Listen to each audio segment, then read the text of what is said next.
నీ చుట్టూ ఏం జరుగుతున్నా సరే, ఆ దావీదు అంటాడు కదా, 1000 మంది నా పక్కన పడినా 10,000 మంది పడినా నేను నిశ్చింతగా నిద్రపోతానని అన్నాడండి.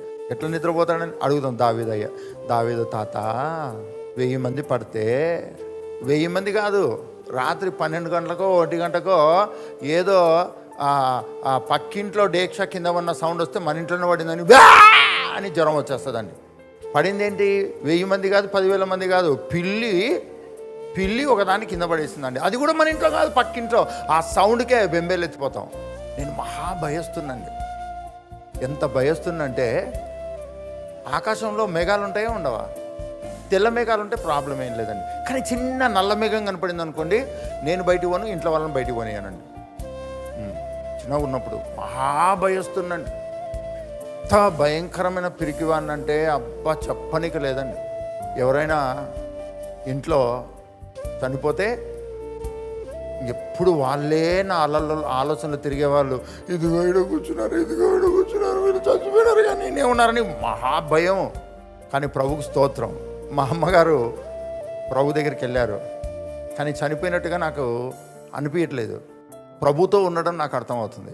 అట్లని ఏదో మా అన్నయ్య వాళ్ళ ఇంటికి వెళ్ళిందనో, లేకుంటే లోకేష్ పాస్టర్ వాళ్ళ ఇంటికి వెళ్ళిందోనే కాదు, స్వయాన ప్రభుతోనే ఉంది అన్న నిశ్చయత అది ఎట్లా వచ్చిందో నాకే తెలియదు. ఎందుకంటే మా అమ్మ బ్రతికున్నప్పుడే, ఈ భూమి మీద శారీరకంగా ఉన్నప్పుడే నేను అలా చూసేవాడిని, ప్రభుతో అని. ఈరోజు కొత్తగా ఆమె ఎక్కడికో పోయింది అన్న ఆలోచన లేదు. ఇప్పుడు భయం అనేటువంటిది నాలో నుంచి వెళ్ళిపోయిందండి.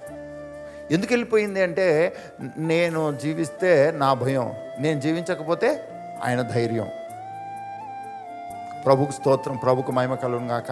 ఇది ఒక్క రోజులో వచ్చినది కాదు, ఇది పరిశుద్ధాత్ముడు ట్రైనింగ్ ఇచ్చి కష్టాలు శోధనల మధ్యలో, గాఢాంధకారపు లోయల మధ్యలో, నిందల మధ్యలో, శోధనల మధ్యలో, దుఃఖంలో, వేదనలో, వ్యాధిలో, రోగంలో, వాటి గుండా వెళ్తున్నప్పుడు భయము, ఫ్యూచర్ని గురించి భయము, ఏమైపోతుందనే భయము, వీటన్నిటి మధ్యలో వెళ్తున్నప్పుడు ఆయన నాతో ఉండడం, ఆయన నాతో మాట్లాడడం, ఇలా ఆయనను చూస్తూ ఈరోజు ప్రభువే